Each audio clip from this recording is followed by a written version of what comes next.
Welcome back to 420 Chief. Today we have a very special guest in the studio, one of my near and dear good friends. He goes by a lot of things. Let's welcome Lucky to the studio today. Lucky, welcome. Thanks, man. Appreciate you having me in here, Chief. We're really excited to have you in, and we have an interesting past because we're both military, but we didn't actually meet in service. So when I met you was my first job out of the military when I got off active duty and we were working construction. You remember that? I do. Pretty high up on a steel tower, and that's where it was formed. The day joking about stuff that was definitely not appropriate for work, even in a construction site. That was funny because we do have a different sense of humor, and it's something that I never really quite understood. I was kind of raised that way, very perverted or obscene, morbid sometimes sense of humor, and the military certainly amplified that. So when I heard you talk on the job site, I was really excited. I was like, yes, another one. Finally found them. So, anyways, Lump, tell me, how have your thoughts evolved on cannabis in your lifetime? Boy, I don't think that you could really make up a story about the evolution of my thought on it. As in high school, I was a little shitbird, and of course that was a very long time ago. And we even had DARE programs still. I don't even know if they do DARE or no, excuse me. We were pre-DARE. We were just say no, and so the devil's lettuce was going to drive you down the wrong path, and you'd end up a junkie living on Skid Row. And so when I got in high school, I definitely did what a lot of the kids that had bad intentions did, and we got to smoking weed. Smoking the reefers. Yep.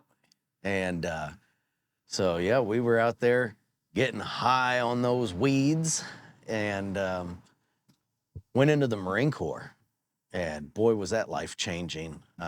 Honestly, I was headed down some bad paths, and between the influence of my now wife and, of course, children, changed the way you operate upstairs.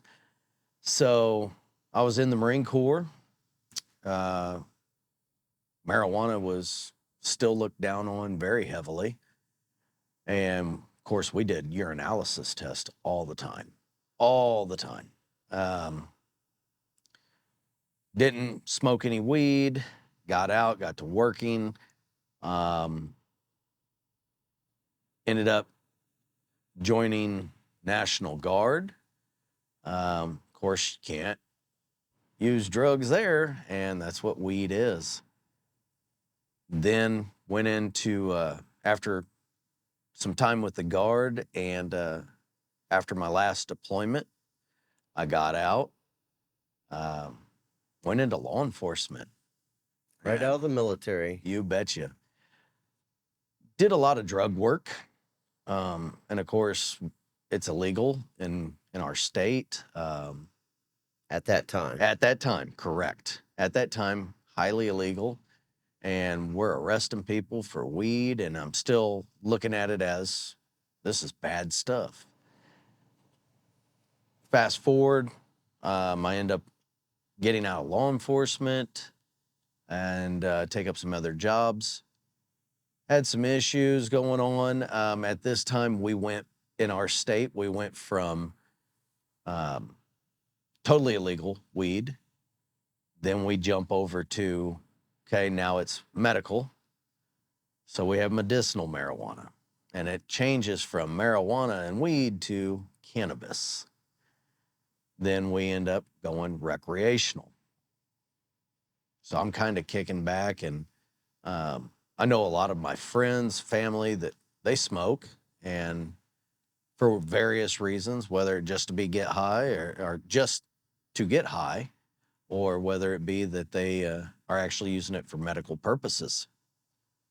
So had a couple friends, a couple relatives with my PTSD going on, PTS, whatever they're calling it nowadays, feeling that coming back on. Mine kind of kicks in as not being able to sleep. That just snowballs. You're tired. Now you get a little upset, and next thing you know, you're acting a fool out there. Yeah. And just mine comes on through that rage, and that's kind of where I go. So I'm not looking to get in trouble and make some stupid decisions. So they said, hey, smoke a little weed, see if that helps you.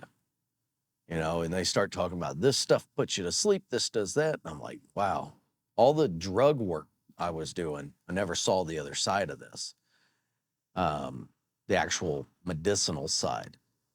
And so I got me one of them little vape pens, and I'd hit that and I'd go to sleep. And it worked. I was able to sleep all night long, woke up feeling refreshed. Um, didn't really care for the flavor, the taste of it, if you will. Yeah, some of those take some getting used to, especially specific terpenes can be pretty strong. Yeah, there was some heavy taste that I did not like one bit, but it was kind of like you're taking your pills for the day. And I refused to go back onto medication from the VA. I think you do a good job of promoting this, but don't be a statistic. You know, that is huge. And I didn't want to be a statistic. I didn't want to take any of the chances that it would run on those pills.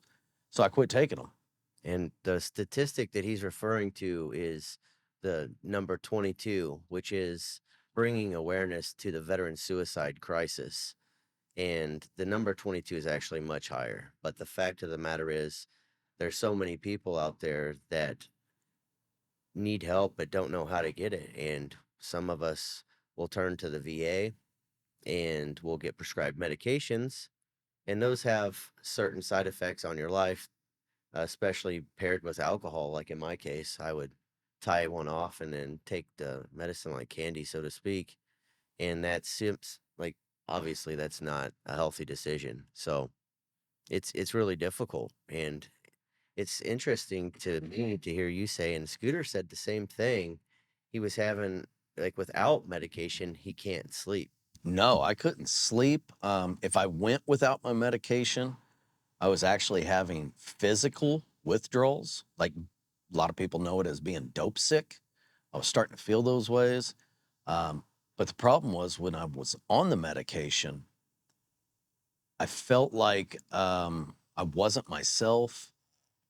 I have an edge to me that I like to be able to be prepared if an emergency arises. And I was almost feeling like I didn't have that. Um, I was just kind of wake up, take your medication, and float through the day. And I was relaxed. Nothing really got to me, but I was more, I don't want to say zombified, but I was not myself. Okay. And that first time that you tried cannabis for sleep, how did you consume it? Was it a vape pen? Did you have some flour? Did you have some gummies? What? Yeah, so I had that vape pen.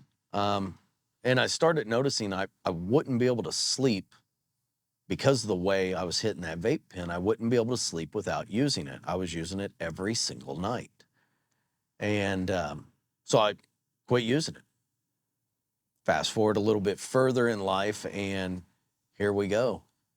Starting to feel the effects of not being able to sleep, the anxiety, the, you know, lack of go, I guess, the depression, I guess is what that probably falls under nowadays. And so one of the family members of mine that uses said, hey, you should be smoking flower, and had been telling me this. And I said, well, no, because I still had that division of, yeah, this is marijuana, this is cannabis, but because it's extracted, it's not the same.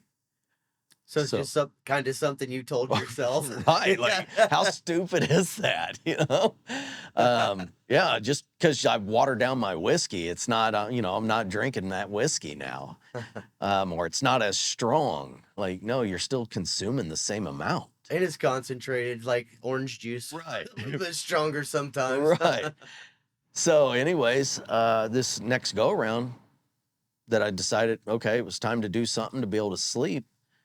I went and got me some flour, and wow, you talk about go to sleep, and you quit startling awake. I didn't have the I don't want to call them tremors, but a lot of times when I'm sleeping, I my body actually like jumps, and it's almost like you're startled awake, and then you realize, oh no, it was some kind of tremor or something, and okay, back to sleep. But it's repeated interruption of that circadian rhythm that gets you. And so tried that flower, and wow, I don't smoke near as much as most people. Just I don't feel like I need to. About every 3 weeks. So I went and got my medical card, and you know, wanted to make sure that due to any interactions with anything that I would be okay. And about every 3 weeks, I would smoke a little, and I mean very little, 2, 3 quick little hits off of a one hitter, and it was a good night. Yeah. And was there any, when you started getting into it, was there any strains or any cannabinoids that stuck out to you that really did help you with that sleep? So a lot of people had told me, you know, sativa versus indica, what you're wanting to do. But it seemed like every time that I would buy, they would tell me it's a hybrid. It's a hybrid. Mhm. All I know is this hybrid that they're talking about is working, you know, and so that's what I ended up sticking with for that entire time, that I needed to sleep. Like I said, about once every 3 weeks, when I would get down to about 3 hours a night of sleep, 3 to 4 hours, I'd say, okay, tonight I'm not going to get to that point. I'm going to go ahead and hit this once or twice, and off to bed I went. Yep, treating it almost like a ceremony rather Right. than It's funny you say ceremony. Yeah, absolutely. My wife laughed. She calls it a ritual, yeah, yeah. because I have to go in, I turn down the bed, I set my phone alarms, I recheck them, you know, and I get everything perfect. I even go as far as getting my toothbrush ready. And I will go, you know, and this is why she called it a ritual, because she would watch me and just laugh about it. I would go, smoke, and I had 2 minutes from the time to quit that I put my smoking utensils up, you know, the little one hitter, and the weed, I would put it up. I had 2 minutes to get in and brush my teeth. At 2 minutes, if I wasn't brushing my teeth, I knew I better hold on to my hat, because I was getting tired quick. So I brushed my teeth, get everything cleaned up, and in 5 minutes from the time of putting my stuff up, I better be in bed. And I just would look at my wife and I'd say, good night, I love you. And that's some good point right there. Last thing you ever say to any of your loved ones. And grown men, this goes for your buddies. There's nothing wrong with telling somebody you love them. Might be the last time you get to. So think about that. We've all been in that role, most of your followers. You don't want it to be the last thing you said. Even if you said, man, I would like to knock your head off, I love you, is the last words out of your mouth. That's good advice because every day is not a guarantee, you know, and I think we take a lot of things for granted, especially our relationships with people, especially our relationships with the right people. Because we have an interesting friendship because we'd worked together back in 2000, the end of 2006, beginning of 2007, right after I had got off active duty. And then I didn't see you again until actually we were both at a training at Fort Leonard Wood. Many years later, completely unrelated, but I recognized you at the chow hall. We chatted briefly, and then I just kind of kept up with you on Facebook. But our conversations from when we did work together always stuck out in my head. And when I first started this podcast, your name popped up and it just stuck out like a sore thumb. Like, I got to get Lumpy on the show. I've got to. Right. Because the way that the shit that you've been exposed to and the traumas that you've dealt with, you, like myself, you're one of the few people I've ever met that redirects all of that into humor, but it allows for you to be able to talk about that with the right people and work through it. And to hear that back then, it stuck with me because it made me realize that I'm not alone. Like, I'm not fucked up because of the way I think or my sense of humor, because most people can't understand it. When I met you and I realized what you were doing, and you really were helping bridge the gap because, like you'd mentioned, we were working with construction workers, the catcalling types, the stereotypical construction dudes, but we were the fucking battle hardened vets on We the were the work worst side. of the We worst. Yes. fucking going to get our shit on a shingle, our biscuits and fucking gravy boys. Yeah. But we could even say things that made those guys like cringe or like, what the fuck are you guys talking about? But little did they know that's kind of a therapy for us. It's very much a therapy. I tell people all the time, if you don't laugh about it, you're going to cry. My wife says to me, you don't ever take anything serious unless it's life or death. And after you get done taking that serious, then you laugh about that and make a joke of it. But I mean, it's true, man. Everybody, regardless, veteran, combat veteran, peacetime veteran, your civilians, your everyday citizens, police officers, any of your first responders, ambulance, fire, or just the homeless guy walking down the street. We all have traumas in our life, and you have to laugh about it. Otherwise, it's going to crush you. It really can. It's it really can, but it helps so much to know. Like, we all have our story. We've all been on our journey, and we're somewhat in control of that. But for someone like yourself who's been exposed to so much and been through so much, to be able to even communicate about it with a smile on your face fascinates me. And I give you so much respect, and I'm proud to be your friend and know you. And that's helped me tremendously. And I think that other people, the details of this aren't aren't important. What's important is you've found a support group. Like, I've heard you talk about your wife many times. I've never met her. I Oh, remember you she's talking about phenomenal. her. She's a godsend. That is the woman. Like I said, very many people hit their low spot. That's the woman that has literally saved my life countless numbers of times.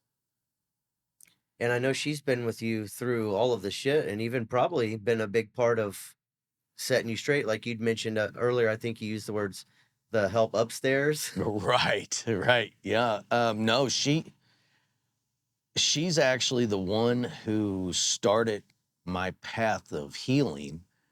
I was invasion force in Iraq, 2003.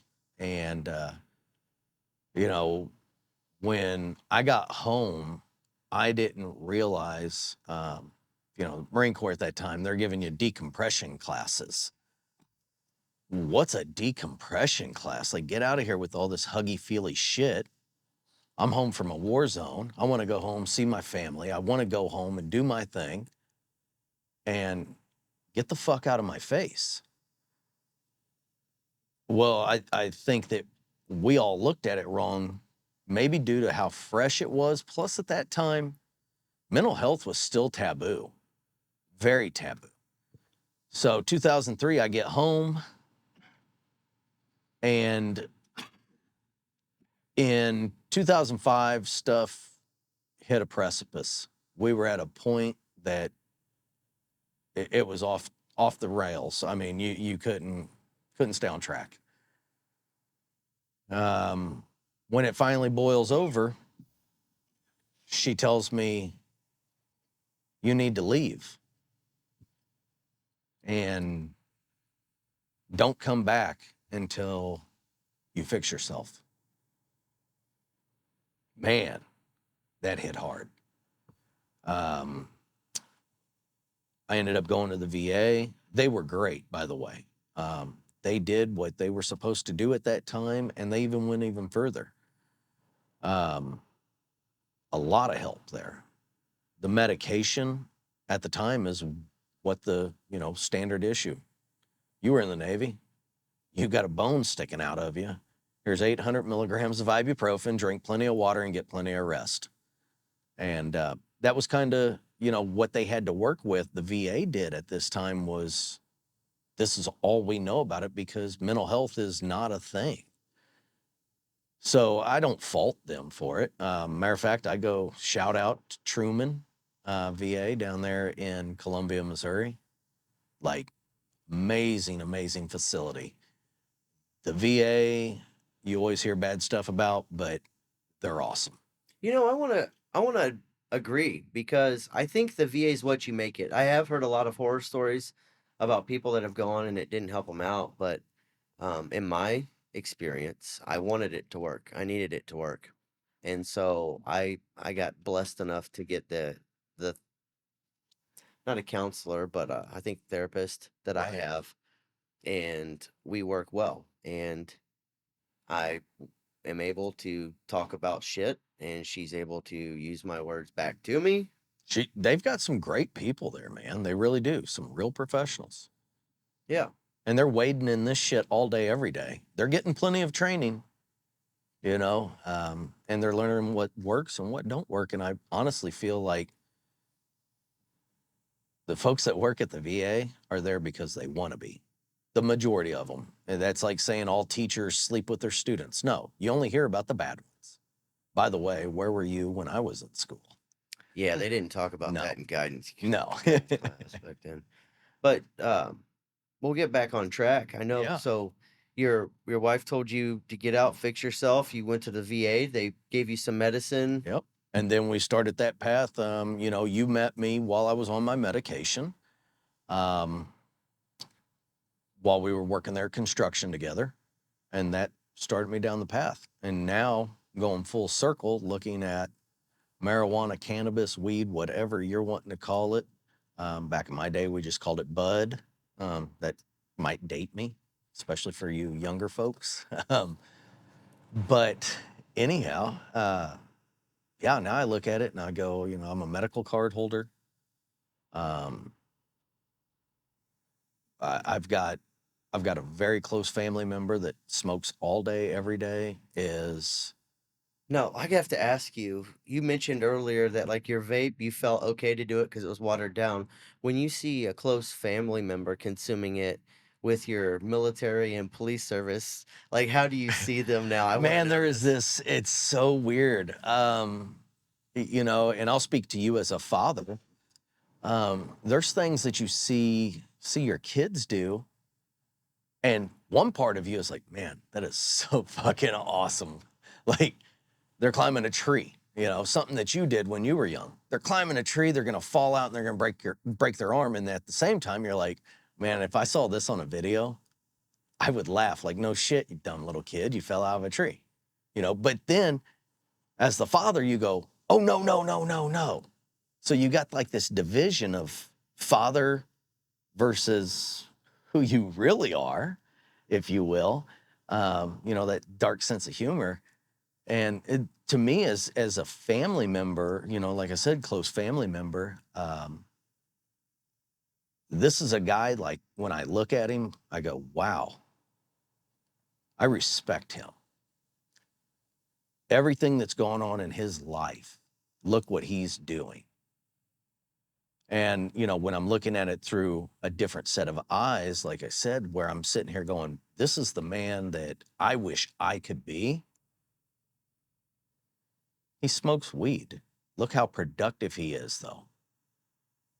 Yeah. And it's dismissal of it, not even dismissal, it's acceptance of it. And then that other side of my brain, like I said, the father versus the normal person, that left side, if you want to call it, that father side, whatever. But I'm looking at this family member with that side of my brain going, I can't believe he's doing that. That is totally not right. But then you kind of wake up and you go, they're the same person. They're the same person. Whether you're looking at him from the left side of the brain or the right side, you have respect for this individual. And it kind of brings it full circle where you're like, look, man, if you need help and this is what helps you, go for it. Yeah, I've heard you talk. Name the first case of overdosing on it. I don't know of it. And there's plenty of people I know that try, they will smoke themselves until they fall asleep with a bag of Cheetos in their lap. He's talking about me, but I don't do the Cheetos. I try to find healthier alternatives. But you bring up a good point, man. Like I might push cannabis to the excess at times. I do it for pain. I do it for a lot, mostly for mental. But I know it's definitely better than what I was doing on alcohol. Because when I was drinking alcohol, I wasn't just drinking deadly. I was doing dumb shit on top of it. I was driving 100 miles an hour. And you would have been part of that statistic we spoke about earlier. I would have never made that 22, if statistic. you want to call it, but it I wouldn't. ain't. Yep, and because I would have gone out like that, it wouldn't have been looked at as No, one. you to would have be just been some drunk out there driving around. some crazy fucking veteran Right? drinking and driving again on the news. Fucking sailors. Yep, exactly. That's I think we got to learn to break all that stigma and understand if you're using over-the-counter prescription and you've got a prescription from your doctor for an opioid, for an old injury or whatever, that's showing, pretty soon there's plenty of research out there showing how that's helped with this opioid crisis. So you're ended up getting addicted to something, or you decide, no, I don't want to go through physical withdrawals. Is smoking cannabis good for you? Probably not. It's smoke, man. Like, we're not made to have smoke in our lungs. But when you look at the other alternatives, if you're going to smoke weed and it helps you feel better, and there's not a whole lot that I'm seeing ever that holds any water that says how bad marijuana is for you. Well, at that point, I don't have to worry about you getting addicted to it because you ran out of your supply and you went 24 hours without smoking. You're not going to be a psychopath. You're just going to be kind of bummed out and want to go get medication. Yeah. And again, I don't think that I'm be the first to tell you, I don't think it is for everyone. I just feel like there are a lot of medicinal uses that if, since it's going recreational medicinal so many places now, do it for the right reasons, use it for a medical advantage. And there's other ways of consuming because I like flower. I like smoking. I'm that old school. But nowadays they've got fucking ways of like safely fucking smoking flower. They've got infused products now. Like you could get I've had weed in tongue sprays, candy powders, pies, cakes, cookies, suckers, Butter that you use to cook with. butter, I had a cannabis lotion. friend that made that was a crazy cookie. Yeah, That sounds phenomenal. it was about jealous. yay big. Did you eat the whole thing? Look at me. Yes, I ate the whole thing. Lumpy ate the whole thing. I always eat the whole thing. Shout out, Mama. She'll kill me if she ever listens to this. But yeah, this gal that I knew, she made great chocolate chip cookies, and one day she used THC butter, and she said you probably shouldn't eat the whole thing. Well, Lumpy, he ate the whole thing. And yeah, it was awesome. The next day, my wife and my youngest son he's grown. He was over at the house hanging out. And we've got a great big sofa, and he's sitting on the sofa, and I end up laying down on the sofa, stretching out. The very next day, Talladega Nights comes on TV. And I'm going to tell you what, that was the funniest movie I ever watched in my entire life. That time. And it got so bad, my wife and my son, I was stretched out on the couch behind him. And he looks at her and he says, "Mom, we gotta go." He said, "Dad's wearing me out, man." And so him and my wife left and went to my parents' house, and I just hung out on the couch watching Talladega Nights, laughing like crazy, man. Do you have Cheetos too, or Honestly, I was so hungry. I had the munchies so bad, but I was also couch locked. And it's kind of like the old saying of what's worse, death or the anticipation of death. That was kind of like me, like which is worse, the hunger or having to get up and go get the get the food. So it was pretty awesome the next day. Oh yeah. so? I have to ask. You said that you'd been prescribed medication from the VA, and then there was some, some time you started. You tried out cannabis in different ways. Did your family ever respond, seeing a difference in you on the medications versus on the cannabis? It's really funny that you asked that, Chief. The stigma that it carries, and my folks are old school, very old school. Um, so my wife, she's like, "Yeah, okay, if it helps you, go for it." I try to keep it a secret for a while, and it's kind of funny that I did because first person we tell are my kids, and my one son, he's like, "It's about time. Like, what you been waiting on?" And like, get with the times, Dad. My daughter, I'm like, "Well, just so you know, I've got my medical card," and I'm trying to hint. She goes, "Are you telling me that you've got your medical card and you smoke weed so you can sleep?" I'm like, "Well, yeah." She goes, "Why didn't you just say it?" And it was like it was in passing. Um, my youngest son, when we told him, or when I told him, he was like, "Yeah, all right." Kind of like I told him that, it was almost like, "Yeah, hey, so I saw a truck driving down the road the other day." Kind of like one of those, "Why are you telling me?" Very nonchalant. Then it came time that how do you approach that with your parents? Because you still feel like you're doing something wrong, and you're doing something even more wrong if you're hiding it. And so we were sitting around talking, and something was said about marijuana. And I said, "Yeah, immediately hit them out the gate. Yeah, I got my medical card and it's really helped me. I haven't had to take VA drugs and, this, that, and the other. And I'm able to sleep." And it was so strange. My mother, being a nurse, is kind of like, "Oh, yeah, a lot of people are seeing that." And I'm like, okay. That was a weird reaction from my mom. And now comes my dad's reaction. And I'm thinking, here we go. "No good, hippie pothead. Why don't you grow your hair out?" Well, because I've got your genetics. So, but anyways, he was like, "Yeah, yeah. I mean, those drugs that the VA put people on, you really see a lot of bad stuff come out." And I'm like, "What in the world? Who the hell are you?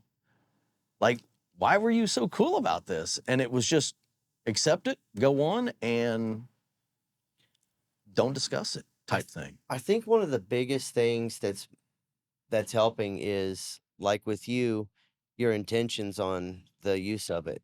Because, if you were just saying, "Hey, mom, dad, I decided to start smoking weed because I like to get high," that's one thing. But if you're saying, "Hey, I'm using this and it actually helps me with this, this, and this," that's a completely different thing, paired with the science now behind cannabis. There's several doctors that have sponsored research that are coming up with some amazing and, like, actually some mind-blowing conclusions as far as medicinal cannabis, which I believe that stuff will start to make its way out in the news as this gets more and more legalized state by state.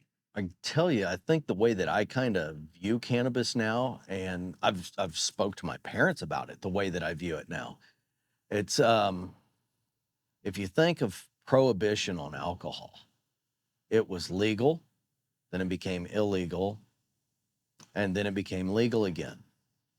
Cannabis, same thing. It was legal, then it became illegal, and now it's legal again.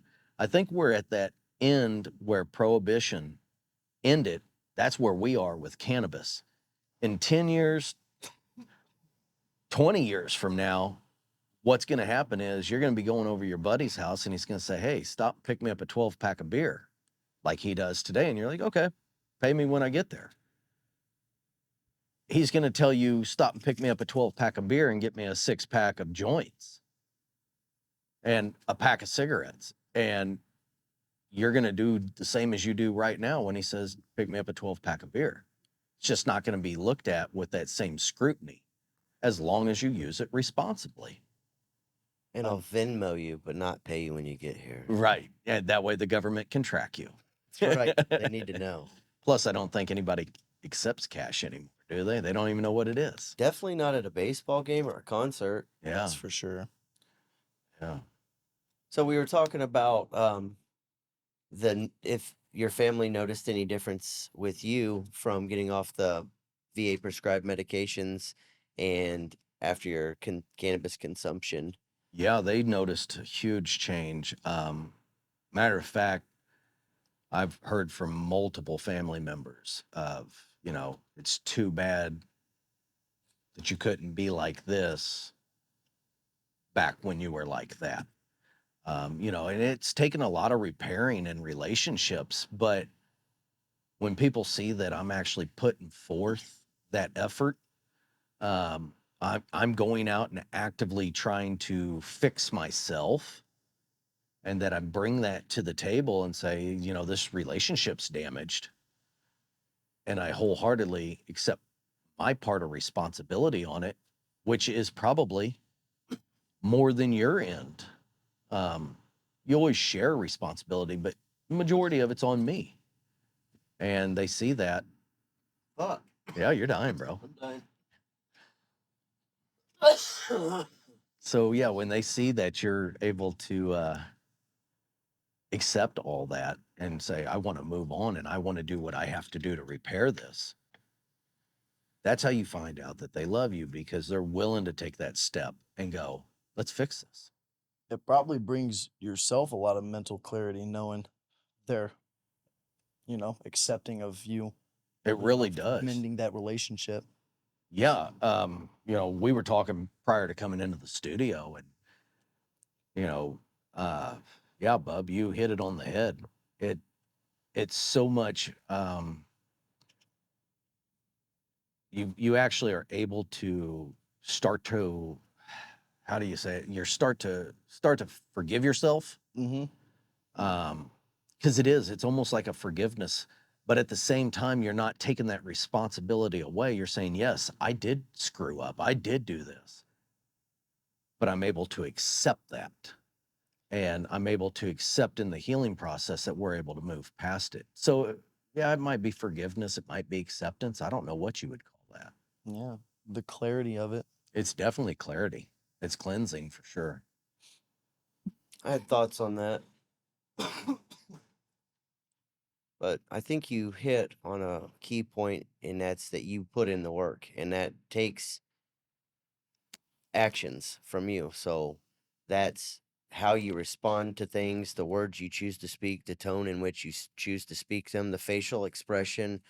And I know, like for myself, that could be extreme at times, especially like the way I redirect into rage, anger, and bub. You get that from time to time. Um, it takes a lot of work. It takes a lot when you have something like that to think, how do I react appropriately before I'm already in the action of doing it? And so that takes practice and work. And I think you've done an amazing job about demonstrating that as a father, as a husband, but your wife definitely superstar. Oh, Definitely a superstar, man. From I what give I've a heard. big shout out to her. We're actually later on this year, couple months, we will be celebrating 26 years of marriage. So that through military, multiple deployments to Iraq, different assignments that I've had, law enforcement, and she's been there. She's been my 100% top backer. You know, I couldn't do it without her. Of course, I couldn't do it without my parents and my kids. Like I'm blessed to have so many superstars in my life. They're all heroes in my eyes. But I think you've done an amazing job with your approach with your family and the way that, they've stuck with you, but you've also done the work to stay there. You know what I'm saying? Because I've been there, man, when it gets to that point where it's like, fuck, I'm losing everything. But you've got a great base, a good solid rock there, a foundation that has been through some shit together, and I think that makes you guys super strong. And the way that you're able now to communicate together because of what you've been through, the understanding that only your family has. Right. Nobody outside of your fucking family has a clue who you are, what you've been through. And for me, I think that's some of the coolest shit because you're one of the baddest fucking motherfuckers in the woods No, that nobody will ever know existed. we And it's want to like, not exist. we That's just gray man, baby, if you can. simple, baby. Yeah, simple. No, yeah, I don't think anybody wants to be a standout. We talked earlier, depends on what you do. Looking in that mirror, you're not going to see anybody else, or you're not going to see yourself through anybody else's eyes. But no, I could not be more blessed. My family is amazing. They've helped me realize what they mean to me and what I mean to them, which that helps out a ton too. When you realize you're worth it, stick around. Um, if nobody else is going to hurt my family, why should I be allowed to? So I would allow myself to hurt my family. That's crazy because anybody else is a threat to my family, then we get to find out about the woods. But and my family all understands my sense of humor. Talking with you guys, you see it, and I hope the viewers get to see. Laugh it off, man. It's just life. You're gonna not make it out of here alive, so have a good time, brother. Why be so serious? Right, exactly. But there's something else that you've heard people talk about it. It's better to be the warrior in the garden than the gardener in the war. Oh, And I love that. Yeah. I like I like the way that you also redirect what I like to call that monster. Like, for example, like myself, when I get raged, I get pissed off, I have a heavy bag in the garage.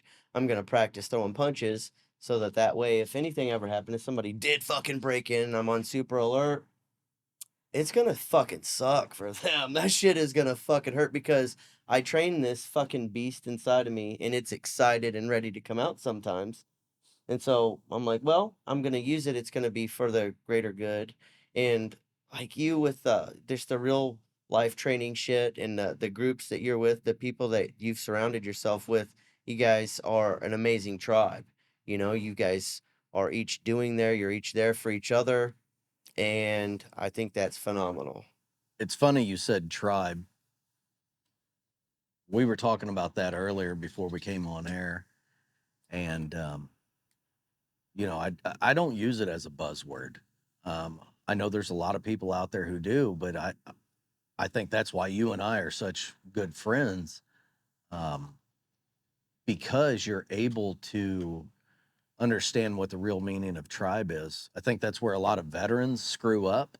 We get out, and no matter if you saw combat or not, it doesn't really matter because when you get out, you're without a mission. You're without a sense of drive.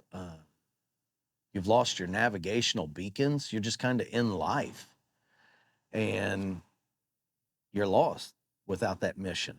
And then to top that off, people who are closer to you than blood relatives. We were talking, I got a buddy that I'm going to meet up with later. We talk regularly. We haven't seen each other in person for over 20 years. And we're going to pick right up where we left off. Stupid games, and you have to find your tribe, man. You have to find the people. I'll give a shout out, FM XMO, part of the Finance and Maneuver Network. They've been great, man. The guys in the FM community are amazing. You got veterans, you got law enforcement, you've got cooks at Wendy's. I mean, all these people are able to come together for one single thing. And we all enjoy training, but we also like tacos. So we'll go out for tacos, man. And you guys are fucking hilarious because I am a part of this chat group. You on are Telegram. part of us. On Telegram. I'll have Bub throw the link in the description of You that. bet. And they're also on Instagram, so I'll make sure that Bubba gets that. Yeah, our And link then- for Telegram is on the Instagram. I did a thing for Bub to do the wha, wha, ha. Make it big, make it bright. I don't know. Am I doing the right thing with the hands? I don't know. The cool It's this. Insert the cool shit. Cool shit. Cool shit. But anyways, no, actually, other than hilarious in the chat, I did actually go out on a hike with these guys, and they welcomed me right in, funny as shit. So it was not only healthy, but it was good It's- company. It's also come as you go, or come as you please, go as you please. You know, and that's what's nice. Pop in, holler at us, leave if you want. Try not to have bad dreams from the stuff that's said in there. It's dark humor. It's fun. It's funny.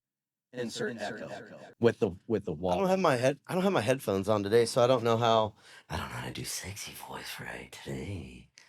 I can't do it. I yeah. can't even do it. No. But anyways, Is it all we're right getting if I have an fucking- awkward boner? Like,